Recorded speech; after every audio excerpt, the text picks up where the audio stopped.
Hello, everyone, and welcome to a very special live edition of The Wrap right here on the Fight Game Media Network YouTube channel as we recap the fallout from Money in the Bank this past Saturday from the Scotiabank Arena in Toronto, Ontario, Canada. I'm Keila Cash, and by my side, as always, live on YouTube, is my co-captain, my right hand, the sometimes advocate for the rapidly improving Miss Jada Parker from NXT. I bring to you back on YouTube now on the podcast feed for the NXT Heatwave recap earlier today. He was perky, Scott Young. He was very happy. But now, for your viewing pleasure, for your listening pleasure, he is now back to being Salty Scott Young. Welcome back, Salty. Oh, thank you for having me, Keila. As always, it's a pleasure to chop it up and talk all things WWE. I don't know why you're surprised. Business as normal. Couldn't be perky for too long. Lord knows you can't have too much of a good thing because Raw was all right. Raw was a nice fat Randy Jackson. It was all right. A fat Randy Jackson, you say? Okay. Okay. That is quite the thing to say. I just wanted to make sure you knew which one he was. There are stages to it. And I just wanted to know what stage what stage we at right now. We're at the stage of, okay, this is really happening right now. I thought this was a pretty solid follow-up to Money in the Bank, which was a solid show by WWE this past weekend. I thought that NXT Heatwave was a superior show, obviously. But let's dive into what happened last night on Monday Night Raw. We'll save the best for last as we get to CM Punk coming out to a pretty good reception in Ottawa, Ontario, Canada, the place that hosted last night's episode of Monday Night Raw tonight, I should say. And CM Punk had a lot to say about the newly suspended Drew McIntyre because CM Punk is basically like, I'm on site with you. Like, when you mess with me, I'm messing with you. I've cost you not one, not two, but three championship matches in the last 3 or so months because you tried me at the Royal Rumble. You prayed that I would get hurt so I could not compete at WrestleMania this year. So I've made your life miserable. Your actions have consequences. I came at you in Glasgow. I came at you in Toronto. I came at you at WrestleMania when you were champion for 5 minutes and 46 seconds. I came at you the night after WrestleMania when you had a chance to be the number one contender for the championship at Backlash. I got you not once, not twice, but 3 times. But I'm encouraging our general manager, Adam Pearce, to lift the suspension because I want you one-on-one. It doesn't have to be a traditional match. We can have a fight in the crowd, anywhere unsanctioned, whatever you like. I'm down for it. But that leads to Seth Rollins coming out, and he is very unhappy because we forgot to mention this during our show with Gigi. On Saturday, there was a direct consequence as well with Seth Rollins losing any other shot at Damian Priest's championship as long as Priest is the champion. But as we found out on Monday Night Raw, well, that rule, that gentleman's agreement, has been null and void. We'll get to that a little later on in the episode. But Seth was like, oh, so consequences apply to Drew McIntyre, but consequences don't apply to you. So CM Punk makes a rare declaration to actually somewhat apologize to Seth about what happened, saying it's not personal. What I did to Drew is personal. With you, that was collateral damage. Did not mean to do that. But then again, if I apologize to you, would I really mean it? So Seth and Punk go back and forth, and they're planting seeds for their eventual feud down the road as well. And I'm looking forward to that. So we got multiple things going on at one time. We have the immediate feud of CM Punk versus Drew McIntyre, possibly at SummerSlam and throughout the fall. And for possibly next year's WrestleMania, it could very well be Seth Rollins versus CM Punk, which was the original plan for this year's WrestleMania before Punk's injury.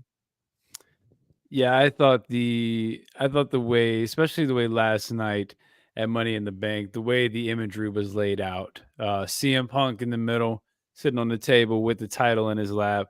Seth Rollins coming at one angle. Drew McIntyre laid out on the other side, but you had Damian Priest there. You kind of had the triangle right there of what you're going to see going after that title going forward, regardless of the alignment or what's going on. So I thought the imagery was very telling as far as what we should expect. And this promo was fine. CM Punk still hasn't had that hit yet. we're still waiting on that great one to come out of him, that great promo, or at least I am, because again, this was fine. It was a fine promo, but I just expect more from CM Punk. I expect more from this. I thought Seth Rollins was really good. He showed a real disdain for CM Punk, and I like that. And that's how he should be. We'll see what comes out of it next week when they have to sit down and CM Punk has to stay home. And as Scrap Daddy told him, just go pet the dog while I take care of Drew McIntyre. But yeah, this is a good segment. I thought Seth came off really well, and CM Punk is still he's just coming off as a guy right now. I have not heard that great CM Punk promo yet. I think it's coming soon. I think when he's fully back and you have Drew McIntyre face to face in the mix, things will get very personal and grimy. I'm still waiting for that key promo as well that he is going to cut, and it gets real personal. It's going to get real messy, and I'm looking forward to that. But for the meantime, in between time, I did like this exchange between Seth and CM Punk. Every time they interact, it feels very personal, and there's a tinge of that due to their past. So I kind of like that element a lot. But I do wonder whether or not fans are starting to wonder, CM Punk has this blind rage towards Drew McIntyre, a guy that tells the truth, tells it like it is, and then Seth Rollins gets astray for no reason, and he can't vie for a championship for right now. So it does seem as if the fans don't know exactly how to react to Punk when it comes to Seth specifically because of what happened at Money in the Bank. Like, the guy lost because of you, essentially. So you gonna own up to it or not? He kind of sort of did, but not really at the end of the night. Yeah, it was a fake apology. I'm glad that he came with the line, but I really don't really mean it. So at least we kind of know there is a little bit of honesty there. But keep it a buck, CM Punk is a liar. That's kind of his character too. Like, his character can just start lying at the drop of a dime. So yeah, like you said, we don't know exactly where the character end game is going to be. Clearly, Drew is going to be the bad guy, and I'm fully expecting some type of home invasion or something. I'm still waiting on him to show up with Larry in his lap. Just show up at Raw with Larry. Just show up with Larry, walking in with Larry. We get that opening shot. I can see him pulling up with Larry, just rubbing him, Dr. Evil style, like he's a naked kitty. Oh my gosh. That's just what I fully expect that to happen. You heard how upset CM Punk got about about the dog and the bracelet. So yeah. Yes. And let's take it a step further, okay? So we're going to have Drew McIntyre stroke Larry, probably kidnap him at some point. And then we're going to have Larry merchandise exclusive on WWEshop.com. If Pharaoh can get a bag, so can Larry the dog. Okay. Larry's going to have like a lost and found t-shirt by way of CM Punk. Larry is about to make a whole lot of money, and I'm here for that. Pharaoh got all his teeth though. Oh my God. I don't know if Larry do. Larry been through some backstage brawls, and this ain't 2K. So I'd be curious to see how good that smile is left on Larry. Oh my God. You know what? Larry is going to be all right. He's been through some things. He's seen some things as well. But, in his latter stages of life, he deserves a bag. And I hope he gets one. He can smile in that t-shirt, and he can be proud to know that his dad was able to defend his honor the best way he could. Yeah. Shout out to you, Larry. Continue to brawl out. Of course. As we segue to our next segment, which was Jey Uso versus Chad Gable.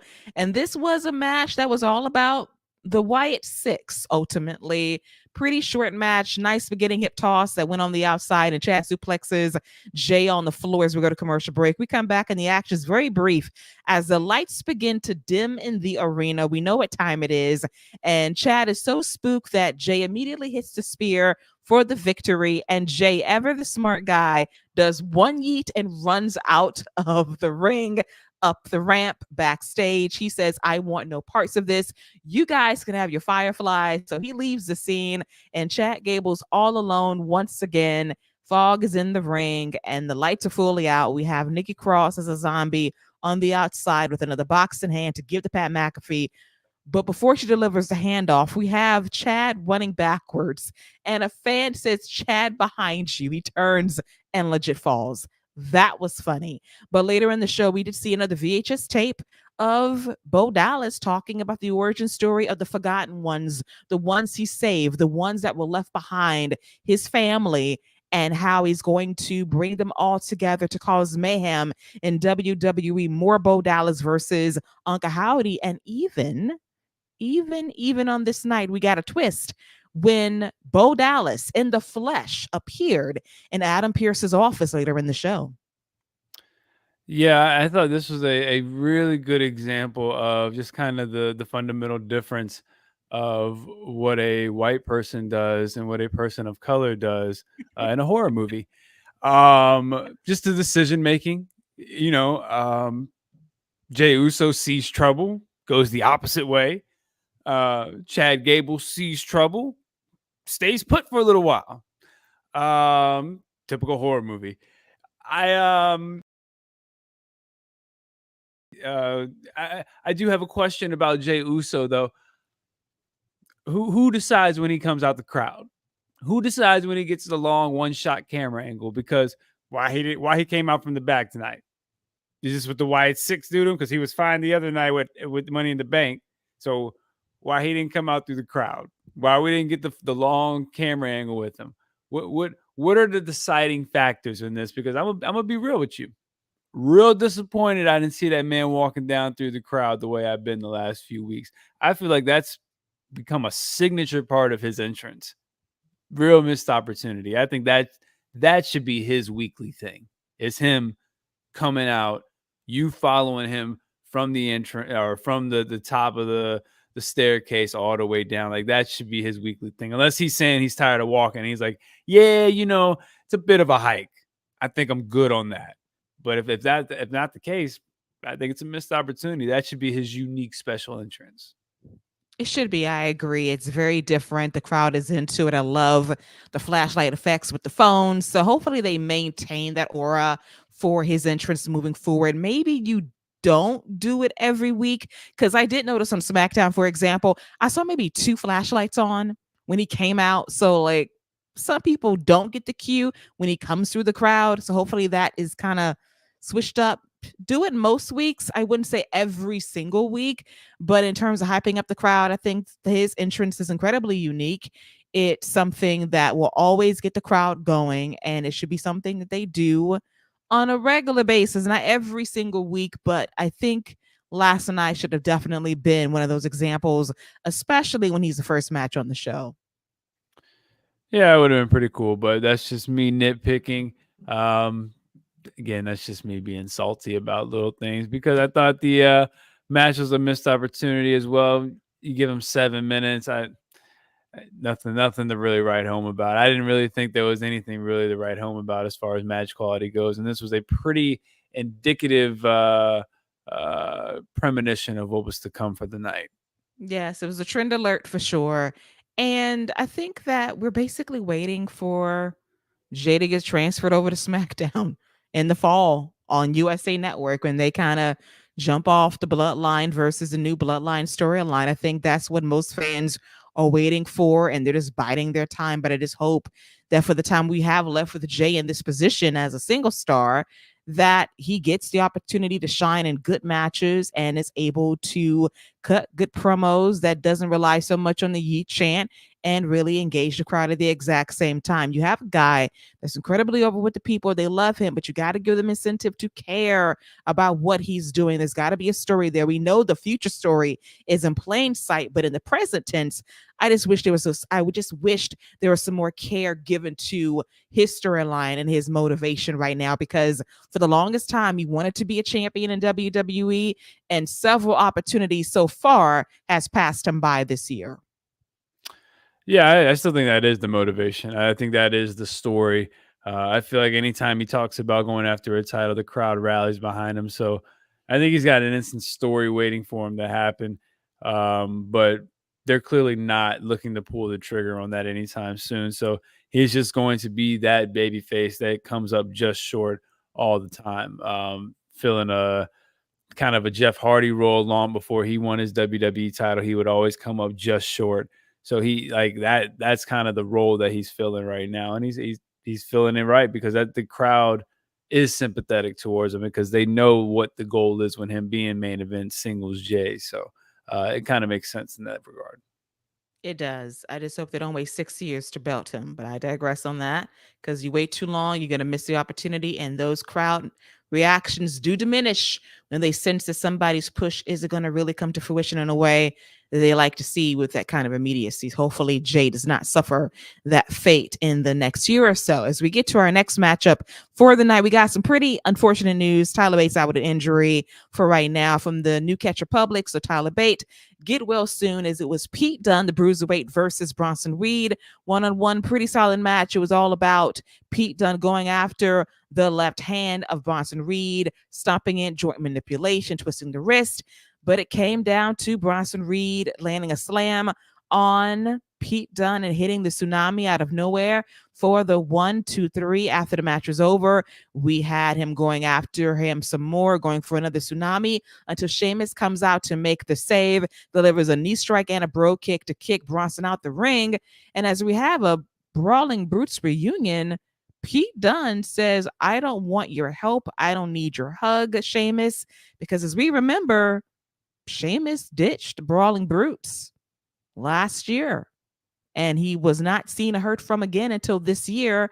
And that is an unresolved storyline, and Butch is no more. Pete Dunne is in the building. So if there's any residual effects from that, please give me Pete Dunne versus Sheamus, please. That would be great.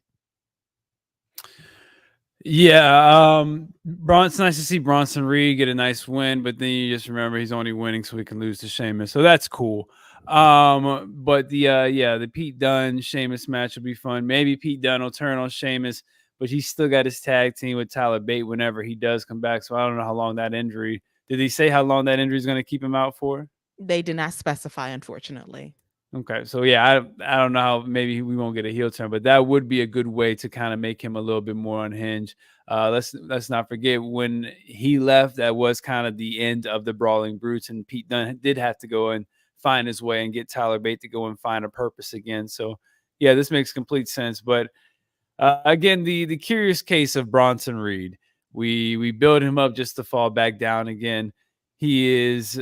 Can't even say he's in the Kane Big Show role that they used to be filled because he doesn't win enough to do that. He doesn't even get a beatdown after the match is enough to do that. But again, he won a match, so who am I to complain? You should complain because he's going to lose next week to Sheamus. It was a Pyrrhic victory. Ultimately, it was a way to set up something for next week that is going to be a lot of fun. I expect this to be a nice big hoss battle, but he will lose. And that has been my mixed emotions about Bronson Reed being back in WWE. I wanted him back. I did, but he's been winning, losing, gets a win sparingly and continues to lose. The push is never sustained.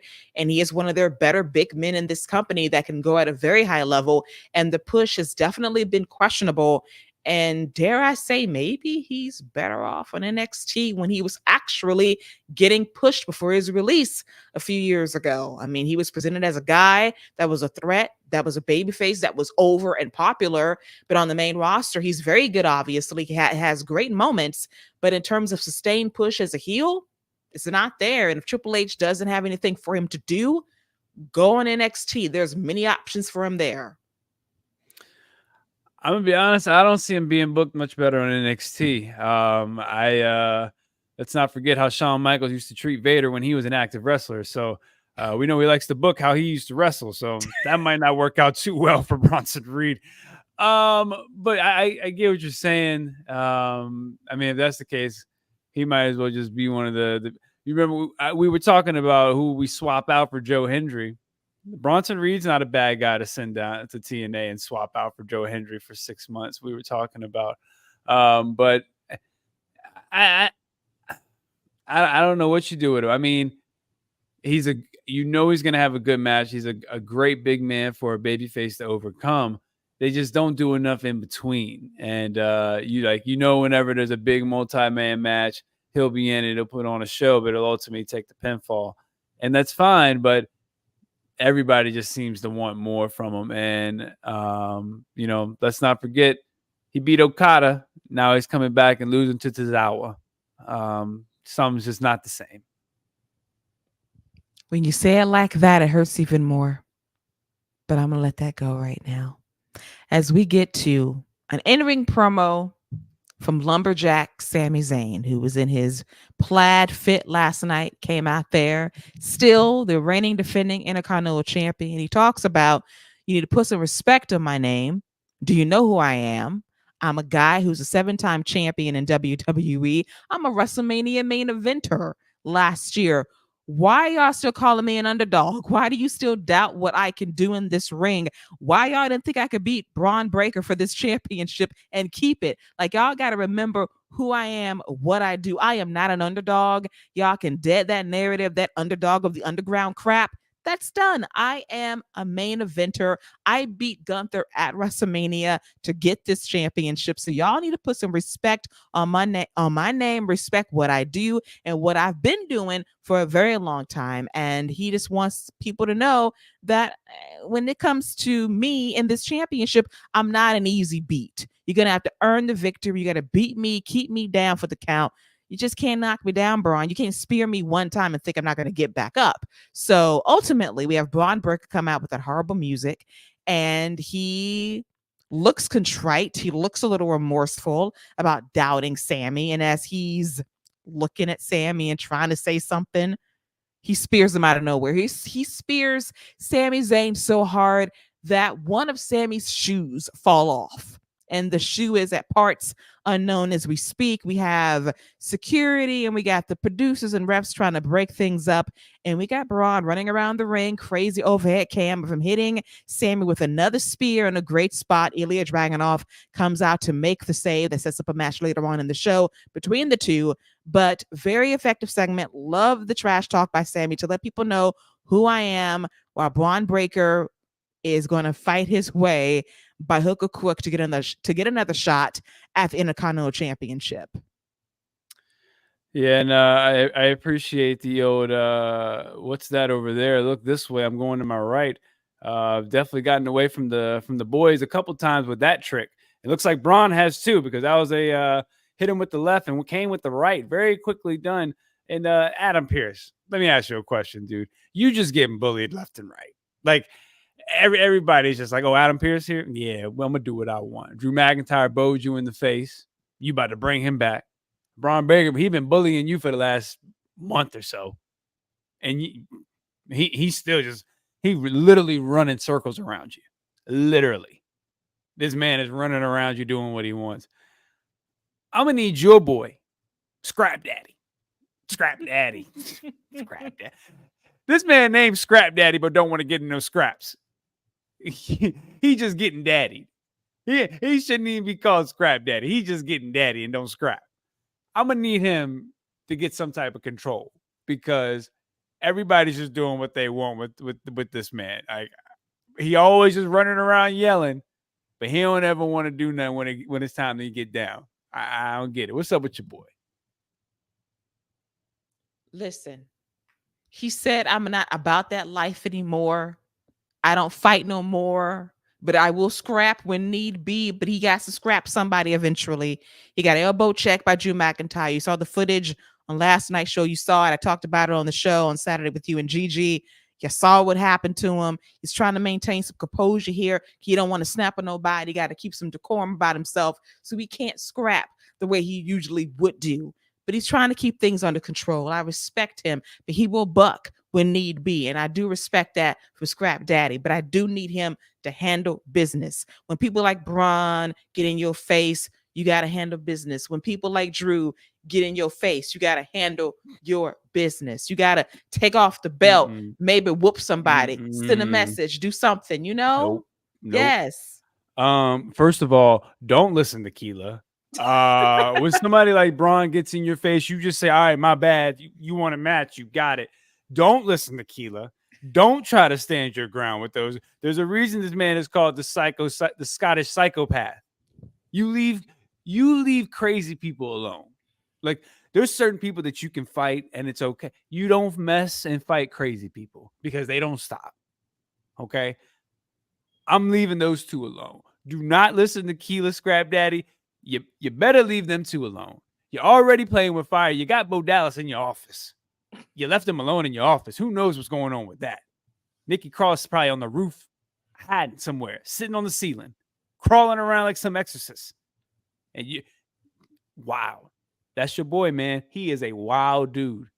Do not listen to Keila. Those are not the two to play with.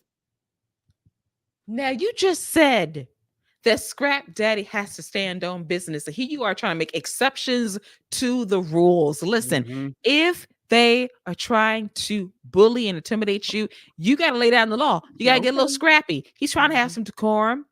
He's trying not to get hood with them.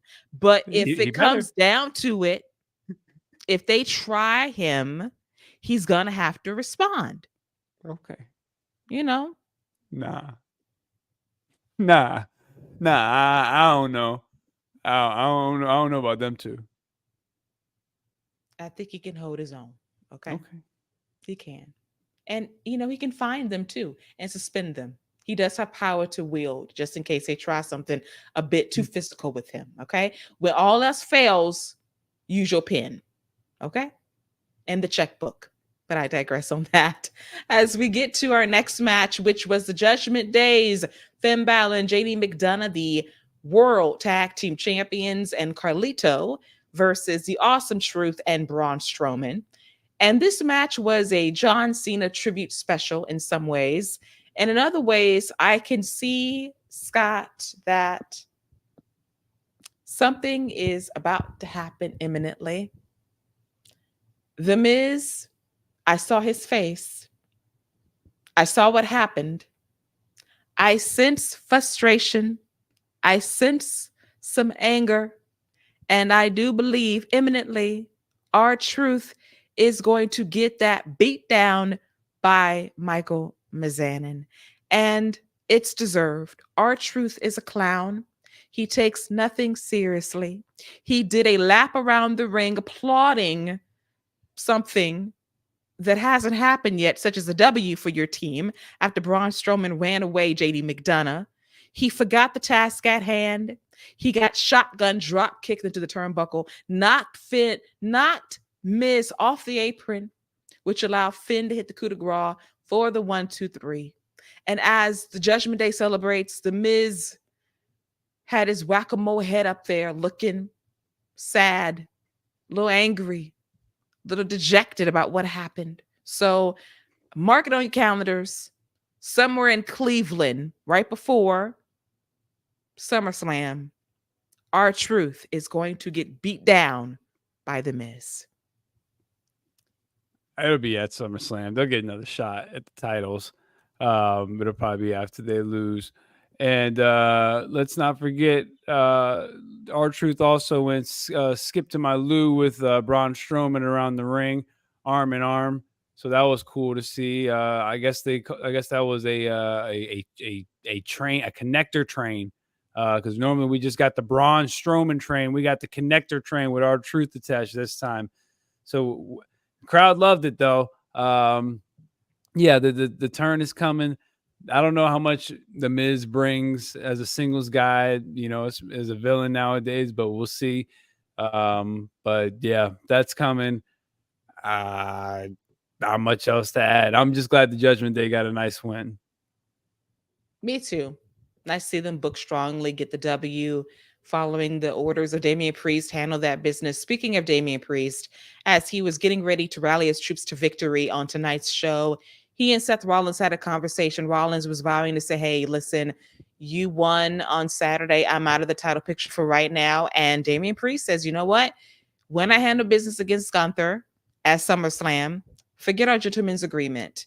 You will get the next crack at this championship because I don't like any unanswered questions. I don't like any doubts regarding my championship reign. So if I'm still the champion after SummerSlam, you got next dibs at this championship. Goodbye, gentleman's agreement. Seth Rollins is back in the game. And that is probably due to what happened in the match legit, because at one point, technically in the shoot, Seth Rollins should have been champion because Priest did not lift his shoulder up to break the 3 count. So that's a way to kind of piggyback and say, hey, Seth, you actually do deserve another shot at this championship if Damian Priest is the champion after SummerSlam. Seth don't need Damian's help. Gunther gonna beat him for the title, so the agreement don't matter. He don't need his help. He ain't gonna be champion after SummerSlam. He don't need nobody help. So you're saying that Gunther has this in the bag? He's gonna win. Has it in the bag, boy. He got it. He got it in the bag. Got the bag with him inside of his suitcase, traveling with it. Well, you know, as I said, Bash in Berlin.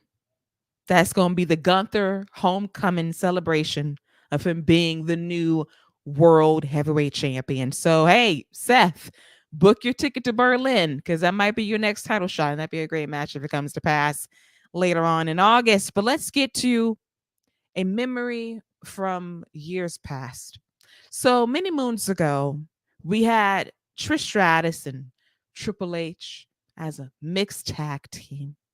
And there was a classic all-time segment on Monday Night Raw when Triple H was teaching Trish moves backstage in the McMahon Helmsley dressing room. So one night, we had Triple H and Trish in a compromising position. And Stephanie walked in on this very compromising position and she raised all kinds of hell. She was very unhappy. During this time, we saw a tease of her and Kurt Angle possibly having a thing going on. That was great soap way back then. So we all know that Triple H is in charge of creative. So let's roll back the tape and let's get to 2024. So for this mixed tag team match involving Liv Morgan and Dominik Mysterio versus Rey Mysterio and Zelina Vega, we have Liv and Dirty Dom wanting to practice some moves for their match. So, as always, Liv the Temptress has Dom cornered. He falls on the sofa and she proceeds to hook his leg for some stretches. And Dom says, wow, that feels kind of good. Yeah, that's right. Keep at it. In an all-time moment, we had Damian Priest walk in the room. Something he's used to, I believe, based on past conversations on this show. Then we had Finn Balor and JD McDonagh's floating head peep behind the corner. And then the MVP, the skeeve Carlito, popping in last and saying, that's cool. And everybody breaks up what happened. They leave. And then Carlito once again notices that Dirty Dom might have a stiffy. And that is one item of business I did not need to know about, but I digress. The segment was cool for me. I thought it was funny. Carlito is the nasty perv uncle. You laid out everything. Not much more to add. This was purely here just to get a quick comedic laugh out of it and to show that Damian Priest is still the man in the corner of the room. The reason Finn was able to peep behind with nobody seeing him because he's used to only using one eye because his mask only has one hole.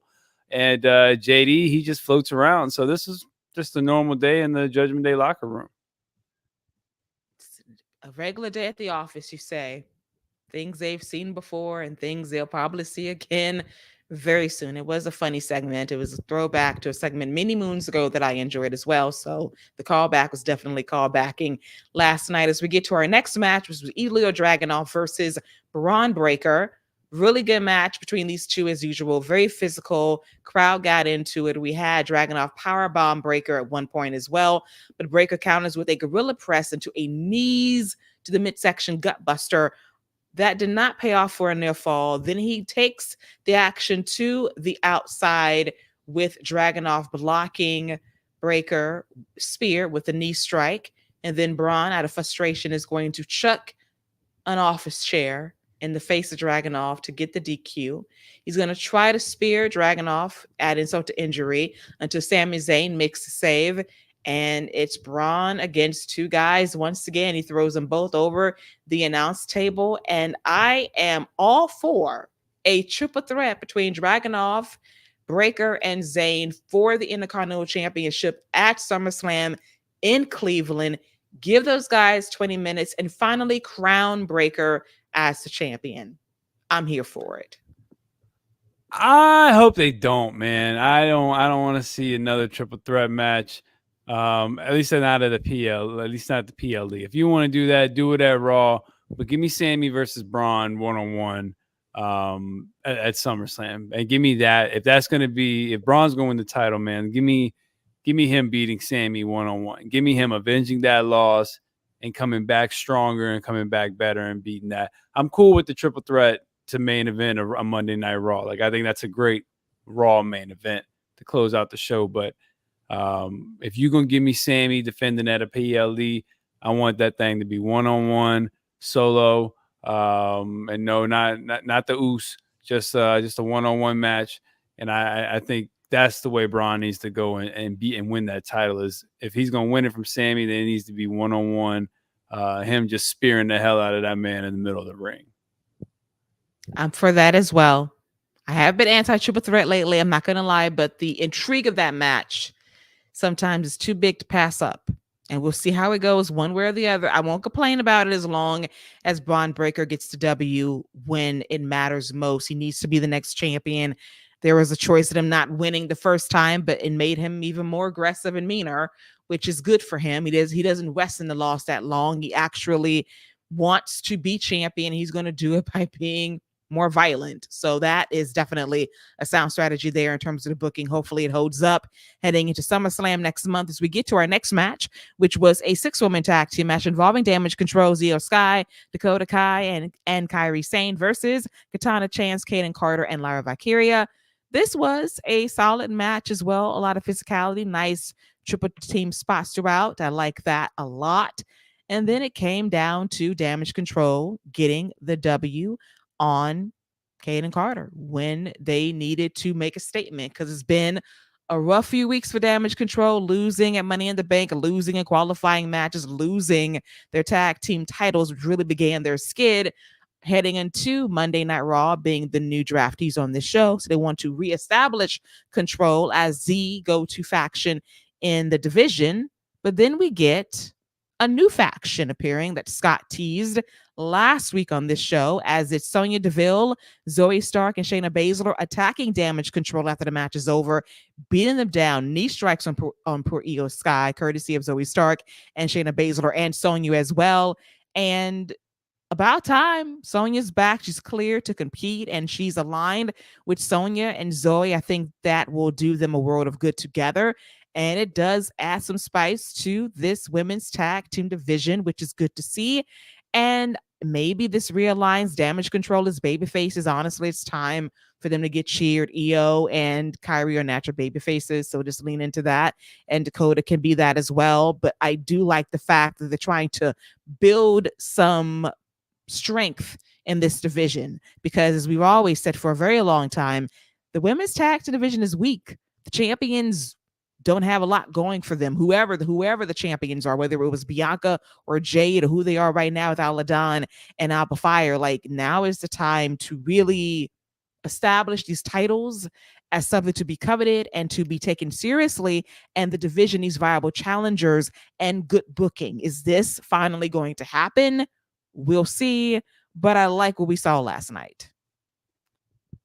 Yeah, we had the Cheetah Girls taking on Danity Kane. It was a really good match. Oh my God. Oh my God. And here ended the live stream. Good night, everybody. We had a great time. We've peaked with Cheetah Girls and Danity Kane. Yeah, and I don't mean that as an insult. Like, I said I love me some Cheetah Girls back in the day. Let me tell you. Then I found her on a random episode of the Kardashians, and I was like, "Wait a minute, what's going on?" But yeah, this was cool. I appreciate them adding a little bit to the tag division. We still got Chelsea and Piper, so I appreciate them doing that. I don't want Lyra to be mixed in with any of this. I'm hoping that they continue the good job of establishing her as a singles threat, which they've done. But yeah, I like this for the division. It'll be curious to see how they go about who's still tagged, if it's still going to be Zoe and Shayna, because it was very apparent that Zoe was very. Zoe seemed to be the one saying, "Hey, you took everything from me," and made it very obvious that way. So I wonder if it's going to end up being Zoe kind of leading this group, if it's more of a Freebird type style. But the intrigue of, is this going to continue being the same team, or is Sonya going to get a little single shine? We'll be curious to see going forward. I'm all for a Sonya push. I like Sonya a lot. Great talker, very solid worker. She's coming into her own a few years ago before things happened. So hopefully she gets firmly established on this roster as someone that can be a viable threat and can be a good third person for this crew at the same time. And everybody can talk. That's good. I just want more confidence from Zoe specifically to really get over, because the talent is obviously there. Just got to get that personality to pop a little bit more. But she's got two badasses beside her that can bring that out of her on the mic, which will be good for her in the months to come. As we now get to the main event of Monday Night Raw, which was the mixed tag team match between the Women's World Champion Liv Morgan and Dirty Dominik Mysterio versus Rey Mysterio and Zelina Vega. This match was a lot of fun, good action throughout. We had dueling Eddie Guerrero tributes from Zelina and Liv and Dirty Dom. No one can pop their hips like Eddie, and that was very apparent by watching the lack of hip popping for the three amigos. They tried, but the hips weren't popping accordingly to hit those suplexes. We had Rey and Dominik go back and forth. Love their exchange as always between those two, as Rey goes for a 619, is blocked by Dirty Dom, and then Zelina goes low for a 619, hits one on Liv as well, as the action spills to the outside with Liv taking out Zelina. And as Rey and Dom on the top rope, Liv throws a chair in the ring, distracts the referee. She checks Rey on the ropes, and that allows Dominik Mysterio to land a frog splash on his father to get his first ever pinfall victory on his dad, his deadbeat father, supposedly, Rey Mysterio. After the match is over, we have Dominik forgetting where he is as he hugs Liv Morgan. And then Michael Cole says, "Whoa, wait a minute, what's going on?" They get a little handsy. What's happening? So they break the hug. Liv goes all in, and she jumps into Dirty Dom's arms, and they fall down in the ring. There's more straddling, and Dom is starting to fold like laundry. And it's bad when foreheads start touching and lips start quivering, and they're about to make contact. And then we hear, "This is my brutality." The crowd in Ottawa goes crazy. Damian Priest made the call saying, "Are you coming? Are you on your way?" He was talking about Rhea Ripley, the former women's world champion, the woman that has her eyes set on Liv Morgan. Mommy is back. She chases Liv away. Liv runs for cover. She's gone immediately. And Dirty Dom is all alone. And he has the nerve to try to go in for a hug with Mommy. And Rhea says, "Nah." Lifts his chin up, looks him dead in the eye, and asks him, "What's going on? What's going on here?" Cliffhanger. And we got some sidestepping, backtracking to come. And I am all for what is going to be quite the experience at SummerSlam, as it will be most likely if Rhea is cleared. Rhea versus Liv for the Women's World Championship and full custody of Dirty Dominik Mysterio as he hangs high above a shark cage in Cleveland. Why not? Shout out to Dom for just being the nice, typical guy, acting like nothing's wrong. "Hey, honey, come here. Miss you so much, man. I've been thinking about nothing but you. Like it's just you, me and you forever. DNR, not Dominican Republic. Dominik and Rhea, the DR. Okay, just a typical man. 100%. I remember those days. Be all caked up with a girl, then the girl you really want to be caked up with. "Hey, what you got going on?" I've been waiting on you, girl, you. Boy, you do know you was on national television. You've been on national television, my guy. Wow. And Damian Priest, we already know what you do with people's girlfriends and stuff. So listen, Dom. Hey, listen, bruh. You probably done anyway. You probably done anyway. So you know what I'm saying. We know this man hold the camera. Okay, so he done seen it all. He got the tapes. He know where the bodies is at. They not getting rid. They'll never get rid of Damien. Nobody will ever get rid of him because he know where all the bodies at because he's always holding the camera. You, on the other hand, Dom, you expendable. You expendable out of this group. And yeah, mommy about to get you. Mommy is back. And there is no more daddy. That whole daddy time that you had with Liv, that's done. It's mommy's moment. Mommy's moment is back. Dom the sub is learning his role once more. You're back to being sub. You're back to being subservient to mommy, as you should be. And he had the nerve to like say nothing was going on. Like, dude, it was forehead to forehead. You know what that means when it's forehead to forehead? Something's about to happen, okay? And all I gotta say is to the spouses, y'all are the strongest soldiers. Y'all are strong. Y'all standing in y'all truth. Y'all got your rings up, and I'm proud of you. But buddy, I ain't even worried about you. You secure. You are secure in your relationship. Dom, I'm gonna need you to call Edible Arrangements and 1-800-Flowers for your wife. Okay? I'm just letting you know. Yeah. Just historically speaking, it don't end well when things get a little physical like that. And I heard some comparisons on the timeline, and yeah. Tread carefully, son. Yes, I say that with love and respect. Spouses truly are the strongest soldiers in the situation. Really are. Oh, he done. It's a wrap. It's a wrap. You don't get straddled by Liv for 6 weeks in a row. Her looking in your eyes like that. It's a wrap.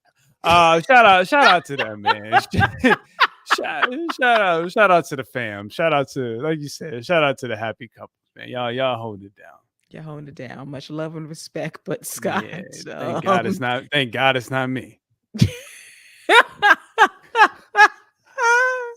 I'd be paying child support for the next 14. What's my year? Yeah, nope, 14 more years. You're on the hook for 14. So yeah, thank God it's not me. Yeah. Couldn't be straddling me the last 6 weeks. I'm gonna go ahead and tell you that. I'm just saying, strong soldiers, you know. But we're going to see how it's going to go. It's a very intriguing storyline. I'm going to be very interested in the quarter-hour rating for this main event because we know that this has been very popular on the nets and even during the quarter hours, during the 9 o'clock hour, during Monday Night Raw. We'll see how this rates when the ratings come out later this week. I want to know exactly how this quarter does, how much of a draw Dom and Liv are with the return of Rhea Ripley, because I do expect these quarters when they are involved together to really go up and increase in due time because it is a hot story. I know it is polarizing in some areas, and as I said before, I understand that to a certain extent, but I also understand the merits of good soap as well when done appropriately and properly. And it is definitely riding that red thin line that you don't want to cross. I totally get that. But for what it is, I think it's over with the people in a way that is connecting. It is a good, strong social media angle for WWE, and the quarter hours reflect that. Anytime they're on together, the numbers spike, and we'll see how the main event holds up when those numbers come out. But overall, this is a very hot angle to end the show. Rhea Ripley's back, and we know it's going to be very interesting heading into SummerSlam, as we presume she'll be cleared to face Liv by then.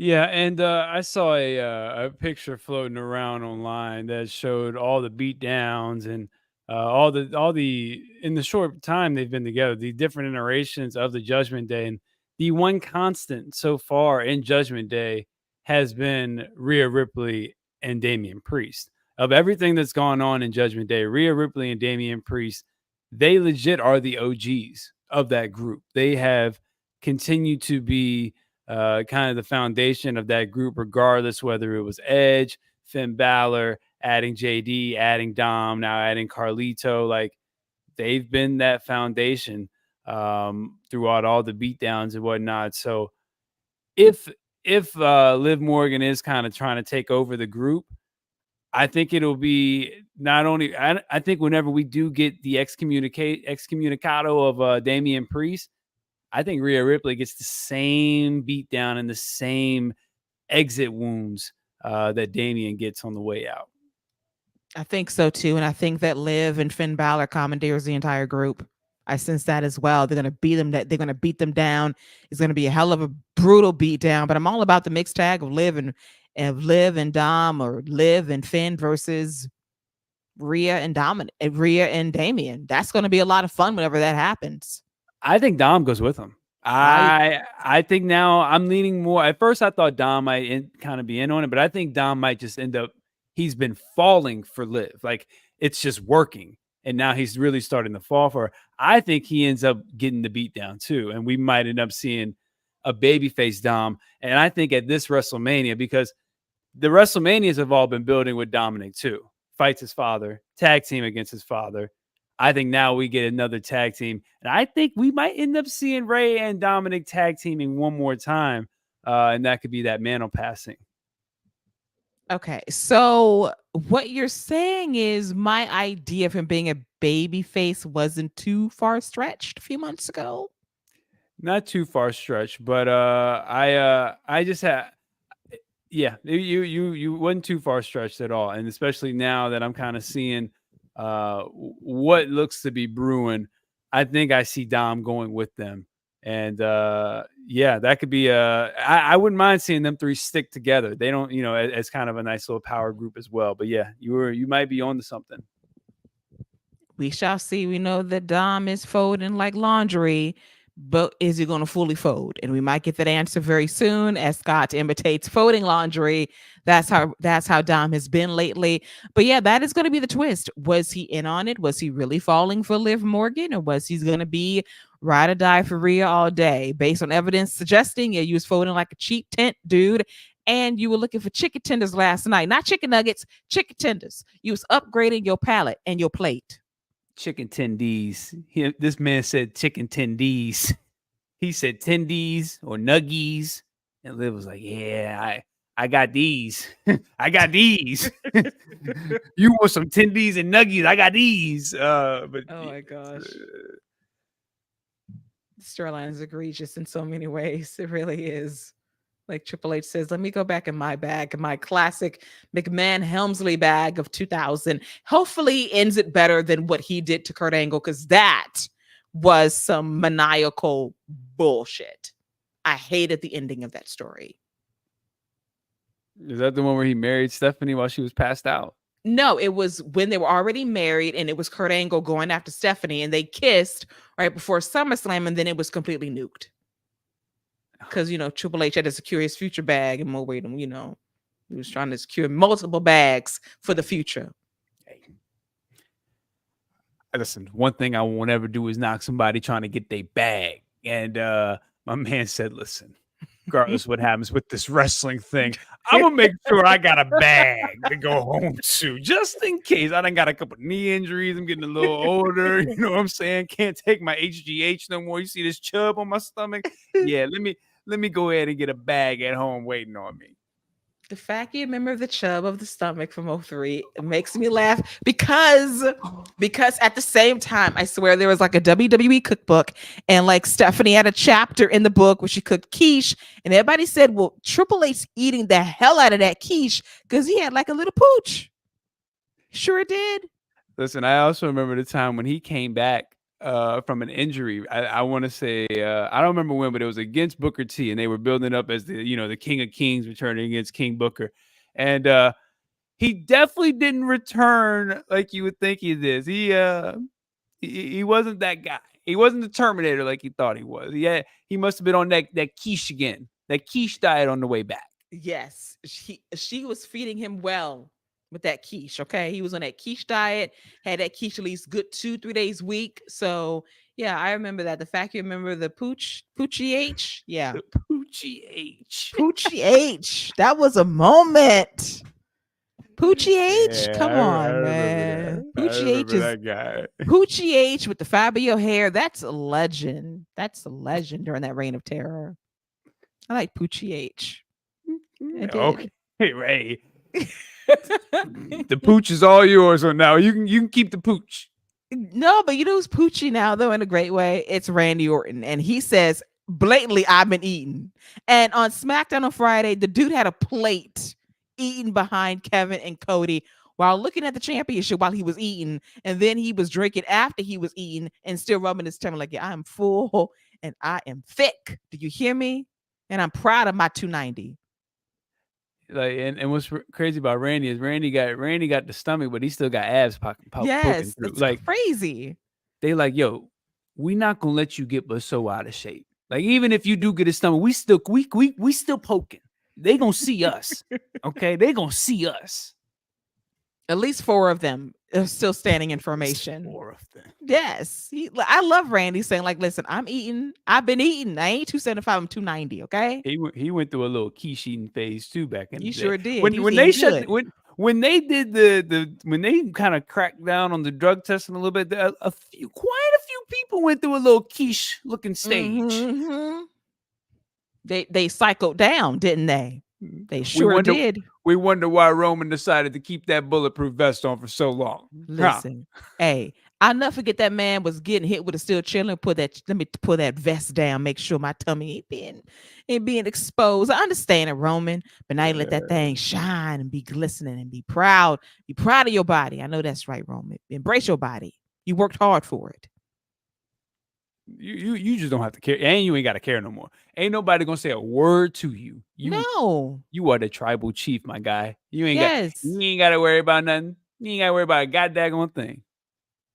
Nobody can tell you nothing. If you want to get a little poochie like Triple H, you get poochie too.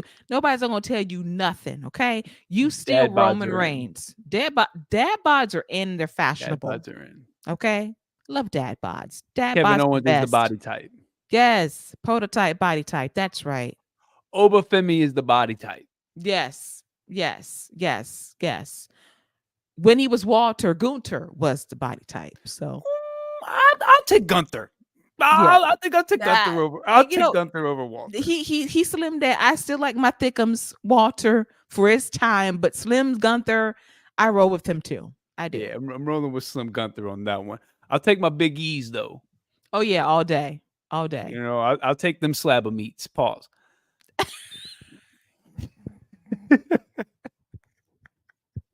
Show is falling off the rails. I just say I had to catch myself on that one because what's a wild statement to say.